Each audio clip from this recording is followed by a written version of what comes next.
Hello and welcome to the Churros y Tácticas Podcast, a very special episode. We're recording this just about when the Balon D'or ceremony is starting, so it's very possible we may get our Balon d'Or winner while we're recording. We'll see. We'll bring that forward. Support for today's Churros is brought to you by Manscaped, who is the best in men's below-the-waist grooming. They offer precision-engineered tools for your family jewels, and Manscaped just launched their 4th-generation trimmer, the Lawnmower 4.0, all across Europe. You heard that right, the 4.0. Diego has it, I have it, and we've been using it for a long time now. Diego, by the way, how's your Manscaped kit going? Have you in extracting everything that's in that bag, you've been making use of it? Well, I'll tell you what, Kiyan. I discovered today that Manscaped has made front page news on We Save Balls Chronicles for the viewers here who can see. It's a Manscaped newspaper that actually was in the box. I was almost gonna throw out. The Manscaped Daily News highlight the fact that they do save balls indeed. They cleanse. They give you instructions as well in terms of how to cleanse, getting your package in the right position, finding inspiration as well, different patterns that you can shave that are the latest trends, and also a necessaire, a little toiletry bag. I don't know, however you want to call that, was also in there. Leather, of course, nothing but the finest quality from the good folks from Manscaped. So it's just the gift that keeps on giving, and discovering new things as well as we continue to be happy and using all the products that were so kindly given to us. Can't recommend it enough. It's a must use. Use the promo code CHURROS to get 20% off. For those of you that use it on Black Friday, you got 25% off. It was a steal, and you and your partners will be very happy, or must be happy. Yeah, big congrats to all of those who cashed in on Black Friday, got 25% instead of 20% off. Also, I think SB Nation should bring on a Manscaped blog based on that newspaper, and it should be called We Save Balls. I would totally subscribe to that. I would read it every day. Again, like Diego said, listeners get 20% off and free shipping with the code CHURROS, CHURROS, at manscaped.com. That's 20% off with free shipping at manscaped.com, and use code CHURROS.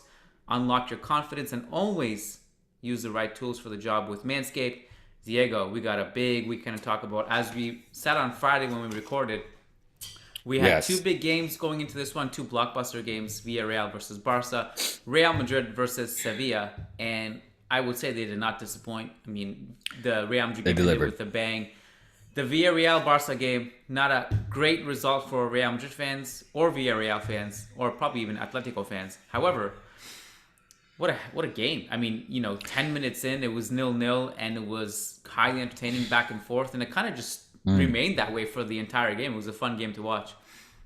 It was a fun game to watch for the neutral fan. It was one that was also, tough to endure, tough to sit through for Barca fans in particular, as well as, of course, those faithful in La Cerámica who, quite frankly, didn't deserve to lose. I felt that this game, the right result would have been a draw. I think it was a game where either team could have won, but where the right result would have been a draw. It was it reminded me, or rather, I should say that in the post match, I was listening to a journalist describe this as a typical Johan Cruyff style match where era un partido de locos. It was a crazy game, back and forth, as you mentioned at the top there, Kiyan, with not a whole lot of control by neither team, and that could have finished what can we say, a 4-3, having gone either side, and in the end, of course, Barca took the prize. First 3 away points of the season. For those that didn't know, yes, match day 15 brought the first away win for Barca of the season. That's in La Liga. We only have that other away win in Kiev, of course, and in Champions League to add to that so far. But a much needed win. Obviously, Xavi's first game in charge. Third game in charge, but first game in charge on the road in a difficult stadium like La Cerámica, of course, coached by Unai Emery. That whether he be to your liking or not. And I'm not just saying that to you, Kiyan. I know that Unai Emery is not to the liking of many people necessarily, but he knows how to coach a team and set up a team to play a very interesting and offensive style of football, where he also tries to dominate the game as much as possible by having possession of the ball. So we saw a team that came out that disputed the possession of Barca, ended up in a 50-50 possession, mind you, even though Barca in the beginning was enjoying 78% of the ball. Villarreal just, after, 15-20 minutes or so in the first half, it just completely came back and shut down Barca and started to play them de tú a tú, really to man, and made life incredibly difficult for the Xavi's boys. And a lot of controversy in this game as well as in the game between Real Madrid and Sevilla, that, of course, unfortunately, you mentioned, unfortunately for Real Madrid fans, Barca won. Unfortunately for Barca, Real Madrid won as well, and undeservedly so, but we'll get into that a little bit later as well. Well, that's interesting. I was you're maybe more down than I thought you were. I thought you were going to be on Barca's performance. Xavi said after the game that his team got lucky and Villarreal deserved more. I actually feel like, I was surprised by that quote because I've never seen Xavi say anything humble, but I was surprised because you haven't listened. Then you haven't heard him talk enough. I'm surprised it even took you 5 milliseconds to react to that comment. But I actually thought, you can justify Barca winning this game. And I think you put it correctly when you said... Oh, you can. But yeah, and I think you put it correctly when you said it could have been like, 3 goals this way, 3 goals that way. I think either team... Yeah. Any result in this game, I think, would have kind of been somewhat fair. I think Villarreal were better for large stretches. I also think Barca started better. Their press and counter press gave Villarreal a lot of problems to start the game. Despite Villarreal having a lot of chances and not being able to capitalize on Barcelona mistakes, Barcelona also had chances where they couldn't capitalize on Villarreal's mistakes. So I think it could have gone either way. This is not like a great version of Villarreal this season. They've had their issues. Their defense hasn't been as good as it was last season. And so I think you can see some of like the okay things that are still brewing under Xavi from the first 2 games we mentioned on the Friday podcast, where I thought you've noticed a clear direction, at least a clear purpose and better positioning. But there are some weird things. I don't know. I don't remember if we talked about it on Friday or not, but Memphis is not fitting in so far under Xavi, and he's cooled off a little bit. Obviously missed a couple of really big chances, one especially in the 6-yard box, and then he had the other chance just inside the box around the penalty spot. And then he had one that was a little bit more difficult, but outside the box, and that one just wide. He doesn't seem to be as connected. And when I'm looking at this particular game, I noticed that Barca are just struggling a little bit to find involvement with Memphis. He's a little bit disconnected from the general flow of the play. Now, that doesn't mean he's not getting involved that much, because if you look at him, he had 3 really good chances in this game. So he's getting moments like that, but he's not he's not going to be completely involved in the possession. A lot of Barca's play in this game, basically everything went through the left-hand side. I mean, Frenkie was disconnected too, if you look at it, although he had some nice balls into the box.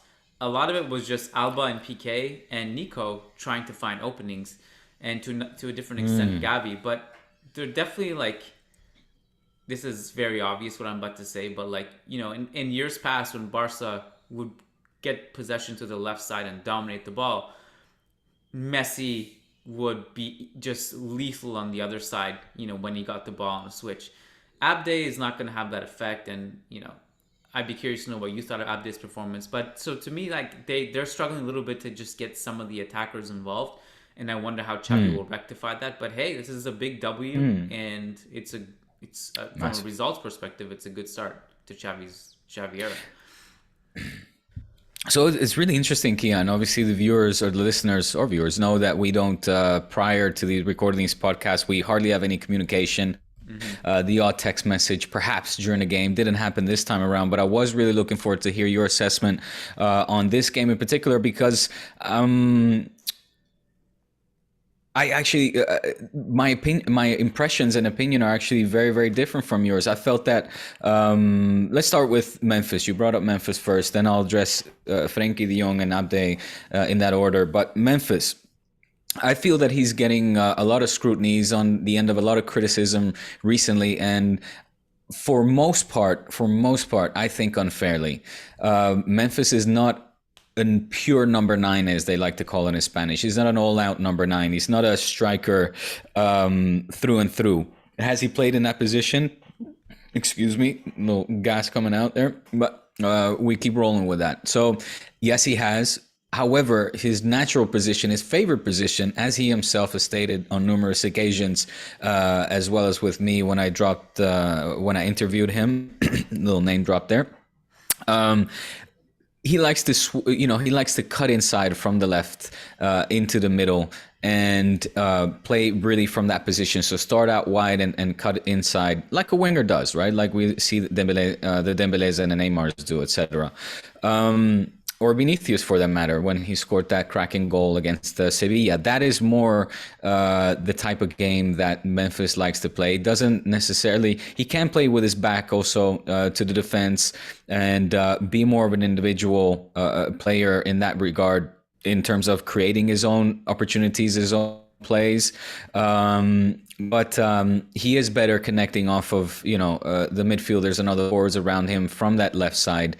And I think that has been evident. The reason as to why he prefers that position as well has been evident now that he's been having to play in the number 9 role. That said, you got to expect better from a Barca and a Dutch international forward when being put in those positions. In particular, I think it was the Frenkie de Jong's pass that left him completely wide open in front of Rulli and missed that sitter. And I tried to justify it in the moment by saying that maybe it was an awkward angle that the pass was coming from, was sort of diagonally from behind, coming across from him to his right foot. So, having to redirect that ball maybe was harder. Of course, it's played at a speed that we cannot really fathom when you're looking at the screen than when you're down there at the pitch and actually having to put that ball into the back of the net and redirect the course and the direction that it's heading into. However, we've got to expect better. And I know that Memphis will be expecting better from himself. In fact, if the one thing has never stopped doing since arriving this season is practicing that type of self-criticism and demanding better from himself with the passing of each match. Now, he is our top goal scorer. He scored 8 goals so far this season. I don't know how many assists he provided. If I'm not mistaken, it's between 3 or 4. So needless to say, he's the player that has created the most goals and goal scoring opportunities. And I think that we need to give him time as well. I don't want to write this player off like so many have already for whatever reason. He's not to the he's clearly a great player. Like I think he's just going. But there seems to be this turn now in sort of opinions, and he's getting a lot of shtick. He's getting a lot of heat, and I get it. I mean, he has missed some sitters. However, and I'll finish with this before we continue on with Frenkie, and because I want to hear your thoughts. But the goal that he scored, the winning goal, the 2-1. It's a lot more difficult to execute than that wide open sitter that he missed as well. From hunting down, from pressing, I think it was Pau Torres, forcing obviously the mistake, getting the ball. Oh no, sorry, it was it Chukwueze that passed the ball back?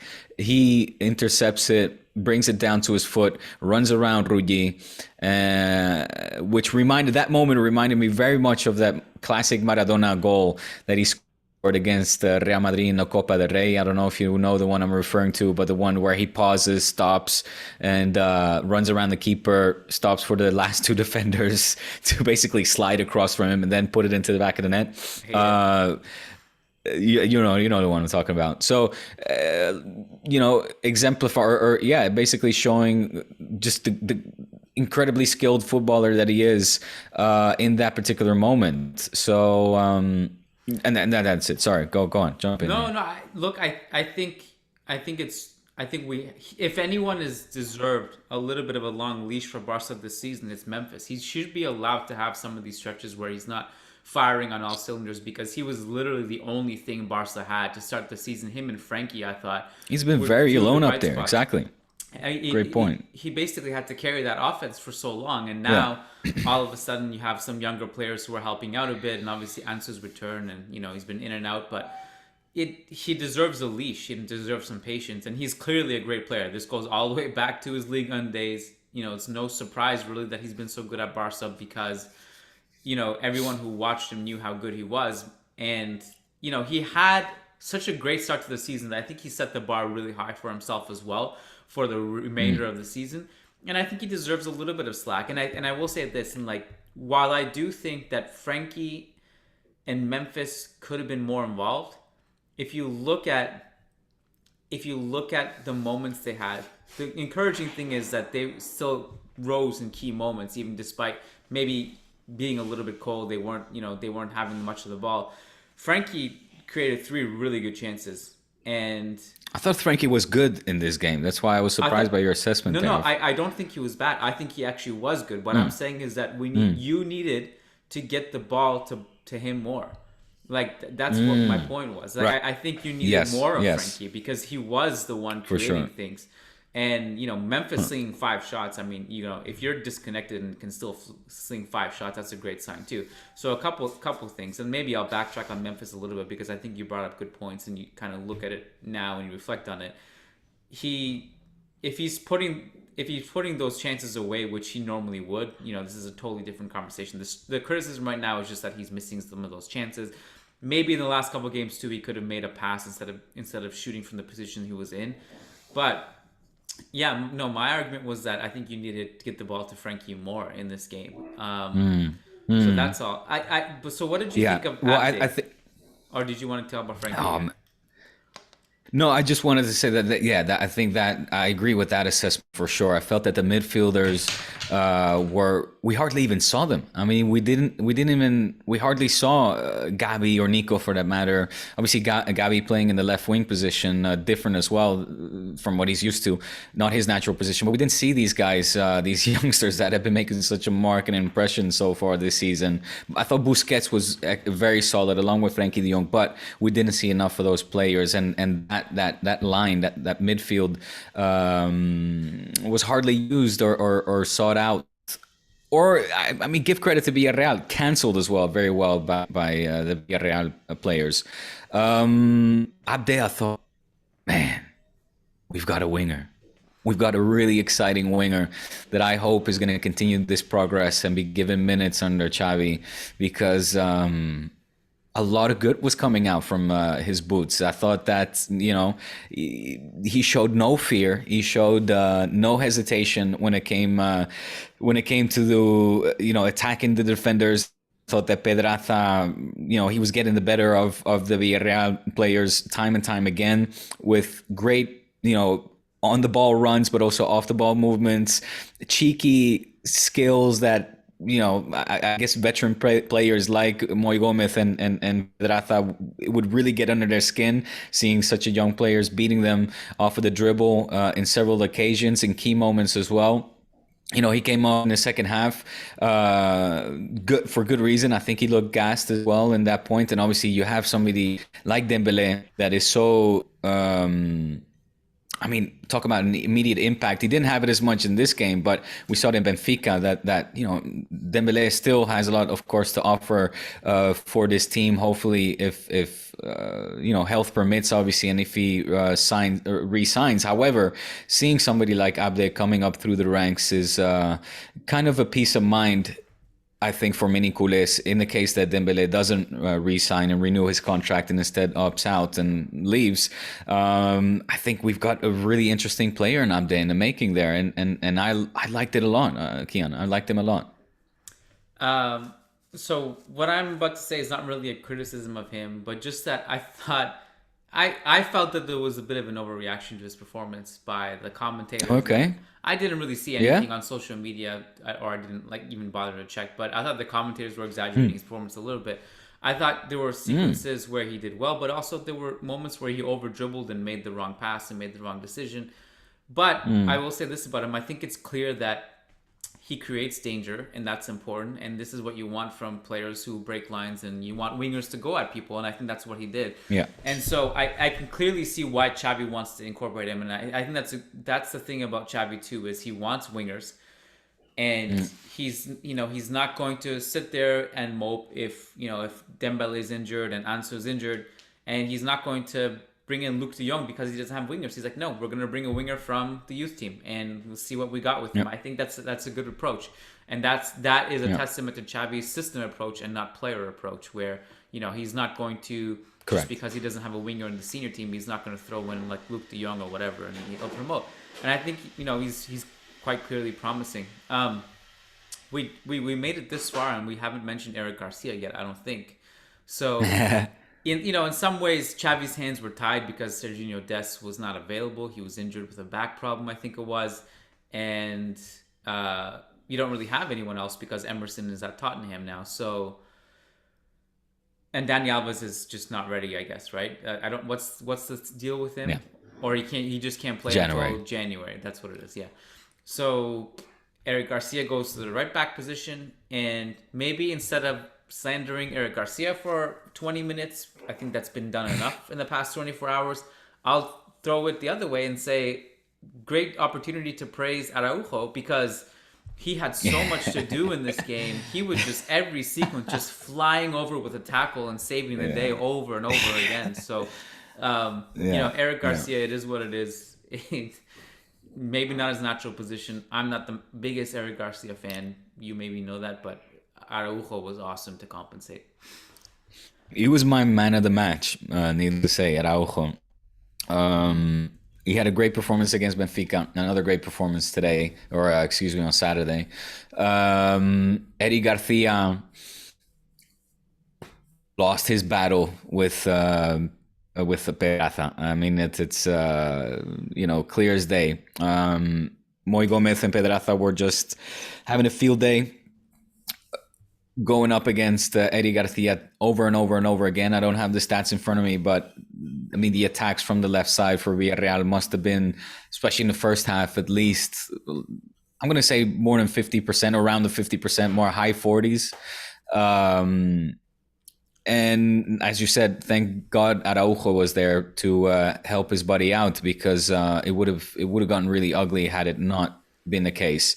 There's some point as well where Eddie Garcia commits an erroneous pass, just a terrible pass that lands up right at the feet of Juma. I think it was Juma, I'm pretty sure. And you see him just running back as soon as he passes the ball. He starts running back with his hands on the head. And that kind of described, I think, summarized Eddie Garcia's game. It was one of these kind of games. Look, it's his first season with Barca. It's his first season back in rotation as well. By that I mean having solid minutes and back out on the field after having been sat out, of course, for a long time during his time with Man City. Am I putting up excuses for Eddie Garcia? Maybe, because I am expecting a whole lot better. I'm not willing to give up on this kid. Puyol was the same age during his debut season for Barca when he broke into the first team, and I'm gonna be patient with these guys. These are all young kids that are now playing for one of the biggest clubs in the world, and are expected to constantly win each and every single game in order to fight for the titles. But the situation is what it is. It's dire. We need to be patient. We know that we're in a transition period, not a transition season, but many things have changed surrounding this team since the past 2 seasons. And all the players need to adjust and just bring their A game, while having to adjust as well to a new coach that has only been 3 games in charge. I'm not ready to give up on Eddie Garcia. I'm sorry. I'm going to give him a pass because he played out of position, because it's Eddie Garcia, and I want him to do well, and I'm rooting for him. Like, it seems that I know when you go on Twitter and things, it's lights out for the guy, and people want to move on and won't stop criticizing. In this case, Eddie Garcia, until he's placed on the bench or we have a new defender in his place. But I'm not willing to give up on this kid yet. So it wasn't a good game. That's stating a fact and the obvious. Well, it wasn't, and there were these reports about that I saw today, and I know you can't comment on them, but just the idea that Barcelona are high on Serginho Dest offensively, but don't trust his defense. And I'm looking at that and be like, I just don't believe it, just for the sheer reason. I think Dest is a really promising player. And while it may be true he's not a defensive juggernaut right now, there's just no way in hell you can part ways with this guy. If you're looking at because his name was also mentioned in a possible swap deal with Ferran Torres as one of the expendables. If you want to coax Ferran Torres, I mean Ferran Torres is in. It seems like I don't think you have to persuade him. You have to persuade Manchester City and hope that Ferran can bring the price down. But Dest's name was mentioned among those who would be transferable, let's say, as part of a package deal. And I just don't see Barca. If they are, I would keep him. I think he's a really good, young, promising player. I've liked what I've seen from him. I think some of the mistakes that he's made or some of the defensive lapses have not been that bad enough where you would give up on him. And he's been really good offensively, and he played really well against Real Madrid in Clásicos as well.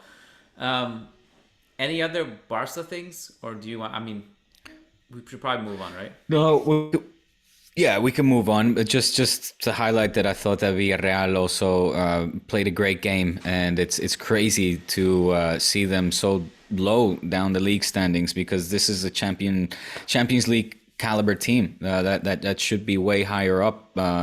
Obviously, results haven't gone their way. This one neither, and it's unfortunate because they're a really cool team. They're very fun to watch. They got great offensive players, midfielders, and defenders as well. I mean, Pedraza for me was a nightmare, and it's with all the talent that they have on their squad, this team right now is punching way below their weight. But I would expect them to see them up at least for the Europa League spots come end of the season.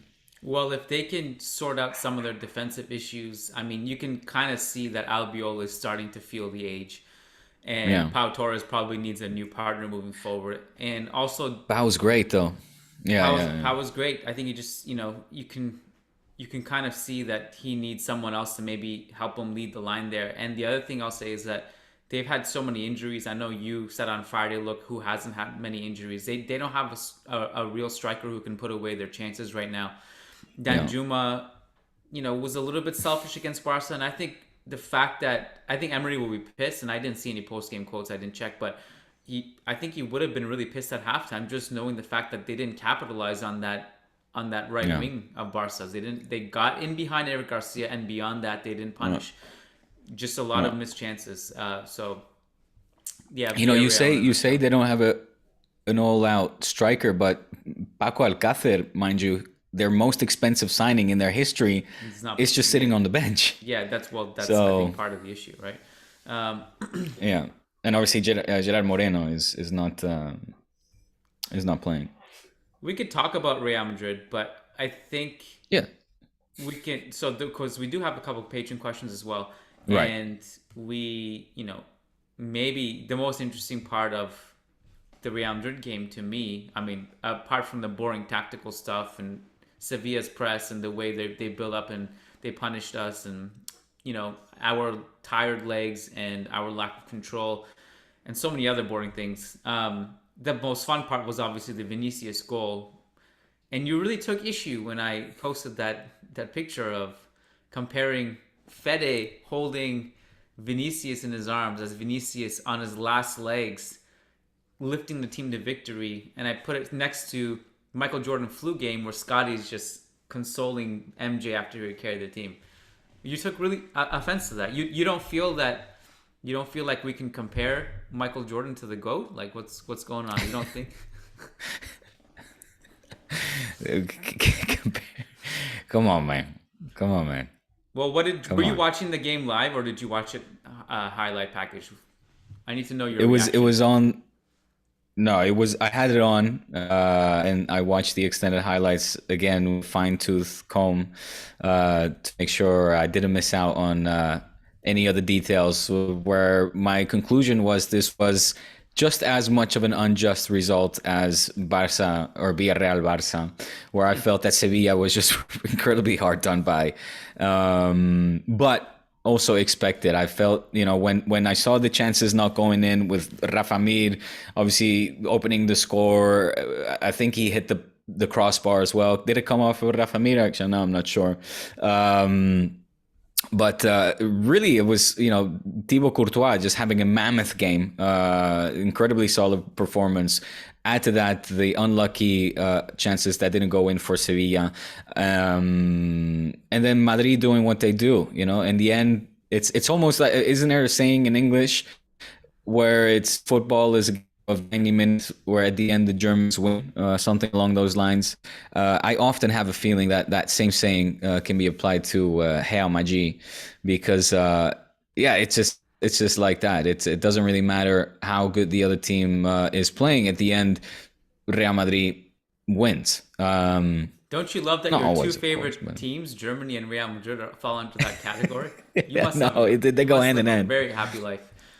Well, I actually think a draw was a fair result, because while I think Sevilla was the better team in the first half, I also think when Carlo Ancelotti made his substitutions and brought Fede and Camavinga on, we were the better team.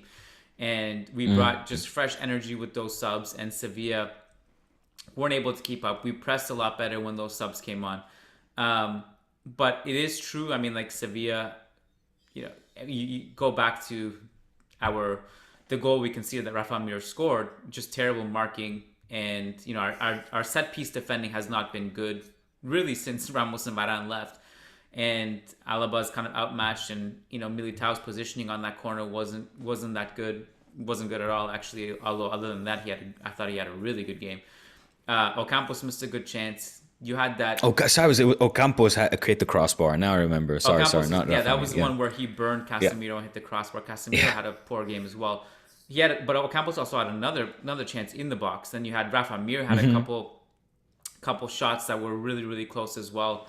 Delaney had that massive. I mean, that was part of the Courtois save fest where he saved a point-blank shot from Delaney in the 92nd minute.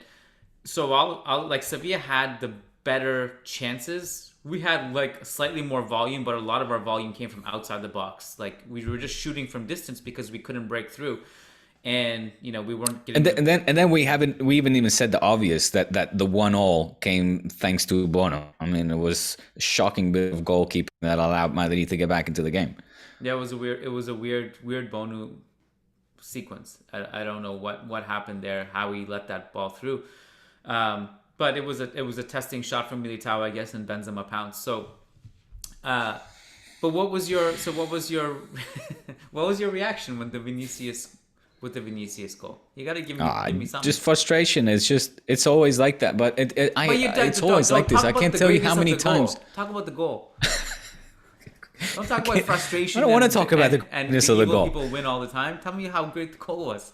It was. I'm gonna give Vinny props. And talk about a guy that has been, getting a lot of heat and being poked, being made a lot of fun of since his arrival. He's really coming into his own now, really coming into his form, being a leader alongside of Benzi for this team as well.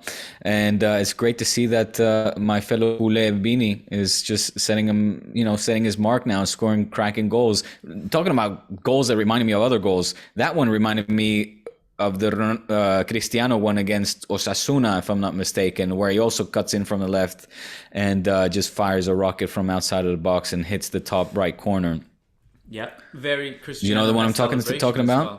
Well. I guess. I don't look at celebrations. As soon as there's a ball hitting back of the net, I turn around and I either start biting or beating up pillows, or it's. You mean to tell me that a day later, you still haven't seen his celebration? I didn't see his celebration. Oh, okay, no. so he did the Cristiano. I'll stick around for the festivities. Cristiano calma that from the Camp Nou. He did that, and then he did a Ronaldinho dance, like samba dance in the corner flag. Yeah, just paying tribute to the culés. All right. We have a couple questions. It was a great goal. And Vinicius is having a great season. Vinicius Balon D'Or 2022. You heard it here first, baby. So, do we know what time the Ballon d'Or gets announced? I don't really know how that's... I hate the ceremony. I never watch it, so I just wait to see the announcement. Do we know what time?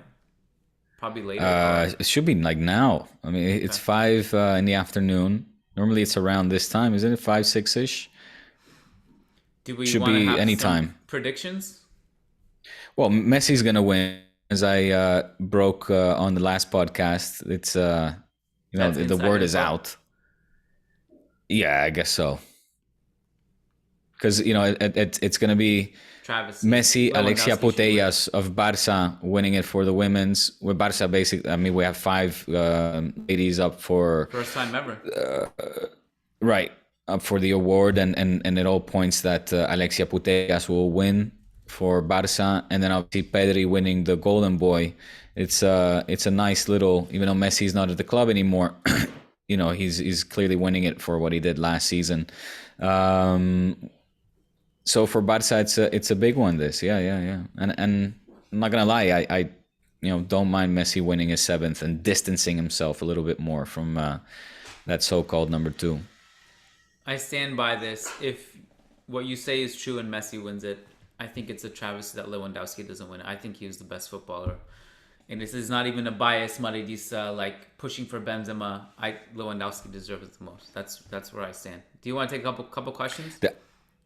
I'm not going to say that he doesn't deserve it, for sure. Lewandowski must be thinking, what else do I have to do in order to win? Similar to what Unai Emery must be feeling whenever he plays Barca. Just, he cannot win.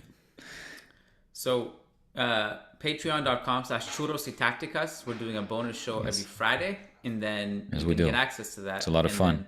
It is a lot of fun, and our patrons will attest to this. It's very much more raw. And as one of our patrons said, I don't know if you saw this, but one of our patrons said, I think it was the last Friday patron episode we did, he was like, this is unsettling. This was an unsettling episode. So now we're promoting the fact that our Friday episodes are unsettling. Very raw and unsettling. So our patron Alberto Collado Gray says, shouldn't that knee to Militao's butt from Rafa Mir have been a yellow or if not a red card? What do you think about fouls in general? I think more could have been done. So, I mean, look, there was controversy all around, Kiyan, and I'm surprised that you didn't point it out during the Barca Villarreal or Villarreal Barca game, because there was a clear handball by Gerard Pique that should have been a penalty. I get it, but these things, even though if it's not tácticas, it falls under churros, and we need to discuss it because I think it obviously does dictate the outcome. Do you think it was a penalty, the Pique handball? Absolutely, there's no doubt about that. And I said it on the show. I was like, are they going to call a penalty? Because I was expecting play to stop, VAR to come into action, and then the referee see that Pique, okay, he tries to hold it close to his body. However, as far as I'm concerned, your supporting arm is out of the handball rule when if the ball touches your hand in that situation, but your other one is still up for a foul call. Anyway, it should have been a penalty. It wasn't. But there was more controversy. Of course, there was also was it Parejo, I believe it was, that stomped Busquets in the first minute. That normally in a normal game, not yellow, should have been a straight red, and the referee didn't even hand out a yellow for that. And that stomp stopped play for a solid 4 minutes or so because Busquets just couldn't get up. And it was a nasty stomp that, as we discussed in the beginning of the season, Kiyan, these kind of situations and tackles are rewarded now with red cards. There wasn't even any yellow one shown. So, there were more things of that nature, and calls didn't fall really in favor of either side. Obviously, the big headlines, the Chiringuito type headlines, will be that Barca got away with murder again because of that handball. But there were more and other situations that didn't fall for Barca's side neither. And with regards to that one, the knee. Well, why don't you speak on that, so that I don't want to be the anti-Madridista here calling out these things. Yeah, and look, I mean, just quickly on the Pique handball, Emery said after the game that he believes that VAR is great, and he trusts VAR, but he doesn't trust the people running VAR. Diego's phone is ringing, and that means his phone has taken over the Zoom call. So, okay, there he's back.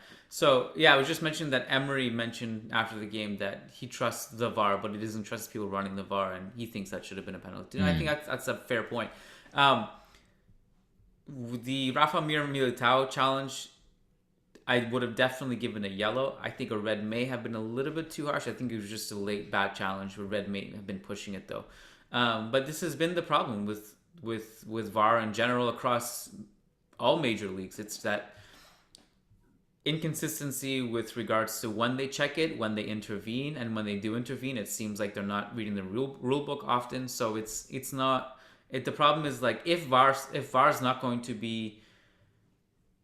If VAR is going to be taken over by just bad incompetence and refereeing, so what's the point of slowing the game down? Just let the bad calls be bad calls instead of using VAR to make bad calls anyway. One more question. I'm going to read it, and I'm going to leave it up to you because I know you have kids who need your attention right now.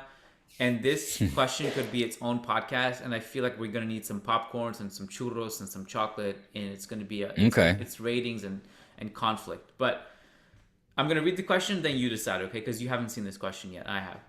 Umar Mahadi, our patron, says, "Hi, Diego. Hi, Kiyan. My question is to you both. Considering what Modric has done for Madrid and continues to do so despite being 37, imagine what he could have done had he been part of Barca's Pep team.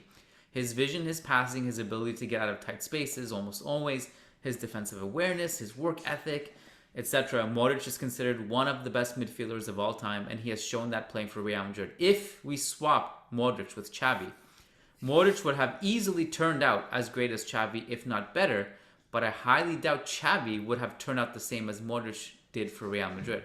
What I'm trying to say is Xavi would not excel in other systems the way he excelled in the tiki-taka system. On the other hand, Modric excelled in possession-based plus counter-attacking, and would have, in my opinion, turned out even better in Pep's Barca. What do you both think? And Diego, please be honest. If you read between the lines, I'm actually appreciating Barca's midfield of Pep's team, in fact, admitting they were better than Real Madrid's Casemiro, Kroos, Modric. What do you think? Is this too heavy to dive in right now? You want to save it for Friday? We should save this for Friday or like a international break sort of topic, because I appreciate the admittance at the end there, just for stating the obvious that the Barca midfield is better than any other midfield to have ever played the game. And I'll just answer quickly regarding Xavi playing in different systems. I mean, did you see him during the 2008 to 2012 seasons for the Spanish national side when we were winning back-to-back tournaments? You can argue, well, that was the same system. Well, not necessarily, neither.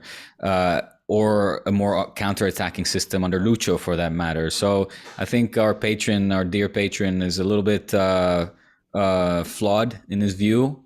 It's his opinion, obviously. I respect his opinion, but I certainly have a different one. But to start picking this one apart, yeah, we would need a solid amount of time to get into. And I imagine we would want to bring up maybe some stats and figures and examples and stuff as well. Because, I mean, for me, Xavi, it's just Xavi and Iniesta are better than Modric. But I have no doubt that Modric would have been successful. Would he have come at Barca, which was the intention, right? I mean, Barca did try to sign another massive Barca fan that was Luka Modric. Didn't work out that way, and he's done good for Real Madrid. But to say that Xavi wouldn't have prospered in a system like Real Madrid's, I think is ludicrous. I mean, he's too gifted. He's too his football IQ is far beyond we can even start to imagine to make such bold and, in my opinion, outrageous statements and claims. Well, look, I have a lot to say as well. I don't necessarily see it the way you do, but I think we can. This is a nice trailer. This is like a teaser trailer for the Friday episode, because now if you really want to see a heated conversation, you can join in on patreon.com/Churros y Tácticas on Friday. And there's only one midweek game this week, and that's Real Madrid's rescheduled game against Athletic. So other than that, La Liga won't resume until the weekend. So I think we'll have some time, assuming something doesn't happen in the Barca world off the pitch or something, which is on the table, or maybe some real Balon d'Or controversy to talk about 5 days from now. Maybe. So Let me see. Nothing yet. Nothing yet. I don't think so. Yeah, I don't. Yeah, I don't. I wish I could just get a notification that would put me out of my misery, so I could just get the answer. I really feel like I don't really want to check Twitter after the announcement's made. It's going to be a cesspool. Yeah. Nevertheless, thank you for listening or watching on YouTube or wherever you're getting this churros content, and thank you, Diego. Chat Friday. Thank you, man. Great week. Take care. Chat Friday for sure. Always. Ciao, ciao.